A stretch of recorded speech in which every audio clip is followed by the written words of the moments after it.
নিয়ে আলাপ হয়েছে, এক্সপোর্ট ডাটা নিয়ে কতগুলো একটু ইস্যু ছিল, আপনার ইপিবির ফিগার, এসআই কোডের ফিগার নিয়ে একটু ইস্যু ছিল। অথবা এটা রিকনসিডার করে আমি বলে দিয়েছি যত শীঘ্র সময় এটা করবে। আর একটা প্রজেকশনও করতে বলেছি, হলো তো প্রজেকশন করবে আগামী বছরের কথা হয়। বোর্ড মিটিং আমি দিয়েছি, তো আমি সেদিন ফাইনাল করে দেবো, হলো তো। হ্যাঁ, এগুলো আমি এখন, কারণ ওরা ওয়ার্কআউট করেছে, বোর্ড মিটিং হওয়ার পর এটা বোর্ড মিটিং এগুলো অ্যাপ্রুভ করতে হয়, আমি আনঅফিসিয়াল এগুলো বলবো না। তো ওরা করেছে, এই ডেটা রিকনসাইল করেছে, ডেটা গ্যাপ ছিল যেটা অনেক আগেই আপনারা দেখেছেন, তাই না? বাংলাদেশ ব্যাংক ডাটা মানে এসআই কোডের ডাটার সাথে ইপিবির ডাটা ওটা রিকনসাইল হয়ে গেছে, ওটা ওয়ার্কআউট মেইনলি এখন এসআই কোডের ডাটাকেই বেস করে, কারণ ওই ফিগারটা হলো সবচেয়ে বেশি। আর মাঝখানে ইপিবির ফিগার থেকে ইন্টারনাল এক্সপোর্ট আছে, ওগুলো ডাবল কাউন্টিং হয়ে যায় অনেক সময়, তাই না?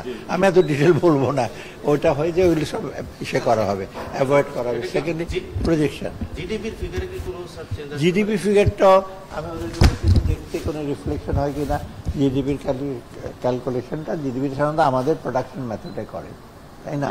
প্রোডাকশন মেথডে করে, বিভিন্ন সেক্টর 19টা সেক্টর করে।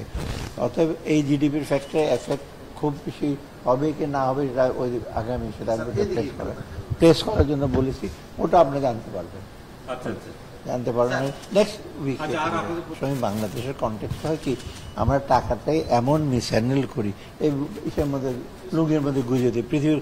আপনি দেখেন ডলার দেখেন এত সার্কুলেশন হয়, এমনি আমাদের ক্যাশ কম সার্কুলেশন, কিন্তু ওটা কোনো মিউটিলেটেশন আমাদের এখানে রাখবেন ওখানে রাখবেন, এই মানি ব্যাগ রাখবেন, ভাঁজ হয়ে যাবে, এগুলো হয়। এগুলো আমরা চেষ্টা করেছি আমার সময় থাকতে যে টাকাটা আরও ডিউরেবল করা যায় না, এগুলো হবে। সেটা অনেক আগে আমি চিন্তা করেছিলাম ধাতব মুদ্রা ব্যবহার করি 5, 10, 20, কিন্তু সেটা আবার খুব পপুলার না, কেউ নিতেই চায় না পকেটে, তাই না? অতএব এইটা যত তাদের রিপ্লেস করে, কিন্তু এখানে আবার ইসে আছে যে যতদিনের রিপ্লেস না হয় পুরোনো টাকাগুলো তো বাজার থেকে আপনি আউট করতে পারবেন না। একেবারে খুব খারাপগুলো বাংলাদেশ ব্যাংকে জমা হয়, ওগুলো কাউন্ট করে পড়ায়, কিন্তু কাউন্ট করতে আপনি জানেন না, আপনার হয়তো এই মানে এত খারাপ অবস্থাতে মুখোশ বেঁধে কেমিক্যাল ইসে করে ওরা করতে হয়।